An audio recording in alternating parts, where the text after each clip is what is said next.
The Justice Department is changing its legal strategy in response to a recent surge in lawsuits against the Trump administration. The new approach, spearheaded by veteran government lawyer Dan Huff, focuses on leveraging Federal Rule of Civil Procedure 65C. This rule allows courts to require plaintiffs to post a bond before proceeding with a lawsuit. The bond serves as a financial guarantee in case the plaintiff loses and is ordered to pay the defendant's legal fees. The amount of the bond can vary widely, from a few $1,000s to billions, depending on the potential cost of the litigation. Huff argues that this rule is essential to deter frivolous lawsuits and protect taxpayers from bearing the cost of defending against them. Without this rule, Huff explained in a recent interview, every executive order, every policy decision by the president could be tied up in court by activists with deep pockets. The potential financial burden on plaintiffs could be substantial. For instance, a federal labor union's lawsuit challenging the Trump administration's policy on collective bargaining could cost the union upwards of $500 million per day in potential bond payments. If the case drags on for a week, the total cost could reach a staggering $3.5 billion. This new strategy represents a significant escalation in the administration's efforts to push back against what it sees as a wave of politically motivated lawsuits. It remains to be seen how effective this tactic will be, but one thing is clear: the legal battle between the Trump administration and its opponents is far from over.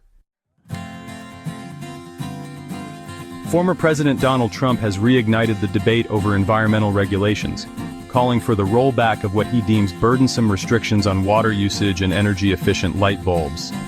Speaking at a rally in Florida, Trump railed against these regulations, claiming they stifle economic growth and infringe on personal freedoms.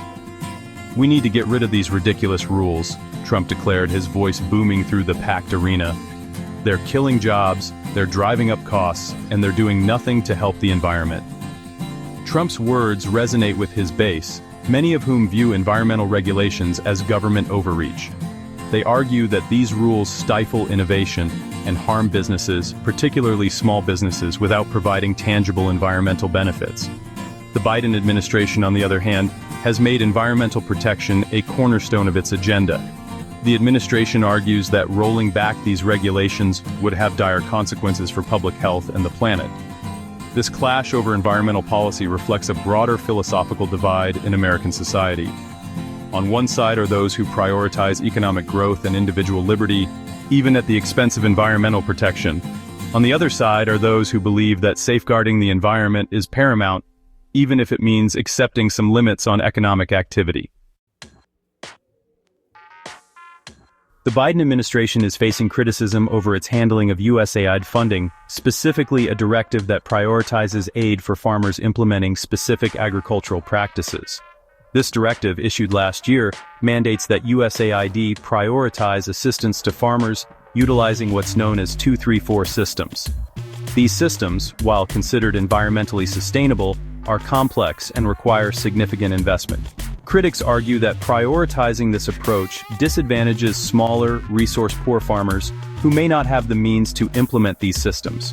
They argue that this approach is tone-deaf to the realities on the ground, potentially exacerbating inequalities within the agricultural sector.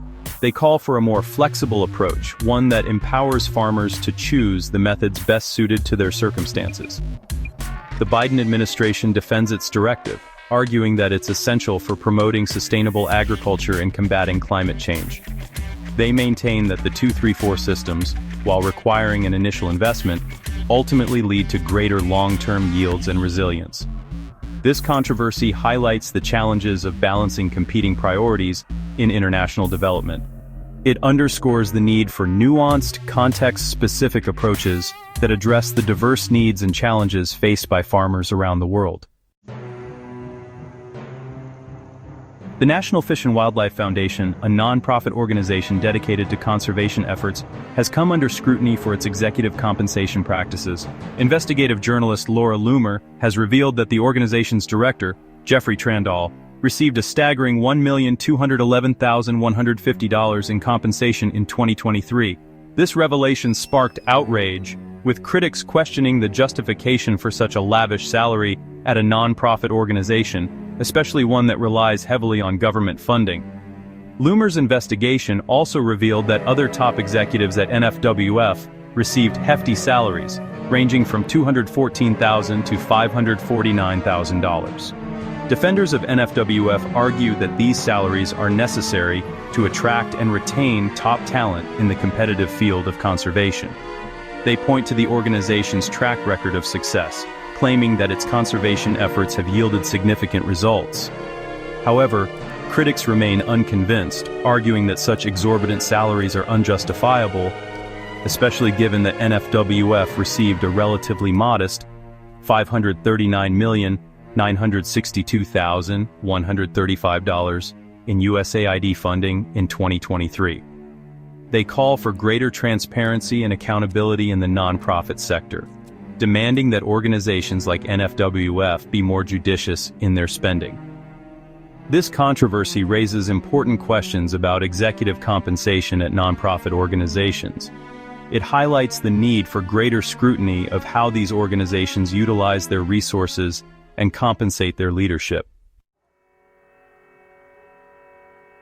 In a move that has sent shockwaves through Washington, 4 high-ranking officials at the Federal Emergency Management Agency have been dismissed from their positions. The firings come amidst allegations that these officials defied a direct order from the White House, a move that has ignited a firestorm of controversy. Sources within the administration allege that these officials authorized the transfer of $59 million in FEMA relief funds to New York City. The funds, according to these sources, were intended to address the city's ongoing struggle to provide housing for the influx of migrants arriving from the southern border.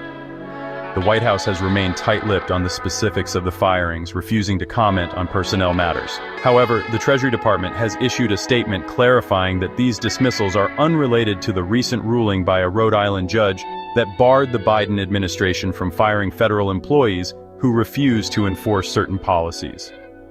Despite the Treasury Department's insistence that these firings are unrelated to the judge's ruling, critics remain skeptical. They view these dismissals as a blatant attempt to circumvent the court's order and punish those who dare to question the administration's policies.